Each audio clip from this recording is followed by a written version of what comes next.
Hello বন্ধুরা, তোমরা কেমন আছো? নিশ্চয়ই তোমরা সবাই খুব ভালো আছো। আর আমিও মোটামুটি আছি। তো আজকে আমি আবার চলে এসেছি তোমাদের সাথে শেয়ার করতে আমার একটি ছোট্ট মিনি ব্লগ। তো আমার এই ছোট ছোট ব্লগগুলো কেমন লাগছে অবশ্যই জানিও।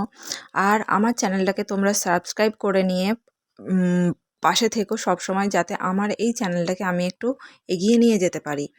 আর আমাদের এখানে প্রচণ্ড ঠান্ডা পড়েছে, কিন্তু ঠান্ডা পড়লেও উপায় নেই। পেটের জন্য তো কাজ করতেই হবে, যেহেতু আমার বাড়িতে করার কেউ নেই, নিজেই সমস্ত কাজ করি।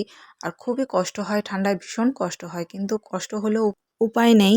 তো সেই জন্যই এখন আমি রান্না করব, যেহেতু রান্না করার জন্য চাল ধুয়ে নিচ্ছি, লাউ পাতা ধুয়ে নিচ্ছি। করে দেওয়ার কেউ নেই, নিজেকেই করতে হবে। পেটের জন্য তো কাজ করতেই হবে। আর এই যে কাজ করতে করতে, জলের কাজ করতে গিয়ে আমার জামা সারাক্ষণ ভিজে যায়। যখনই এদিকে আসি জলের কাজ করলেই জামা ভিজে যায়। ঠান্ডায় ভীষণ ভীষণ কষ্ট হয়, কিন্তু কি করব, কোনো উপায় নেই আমার। বাধ্যতায় করতেই হবে, না হলে আমি যে খেতে পাবো না। তো যাই হোক, আমার ভিডিওটা আজকে আমি এইখানেই শেষ করছি। কেমন লাগছে অবশ্যই আমাকে বলো।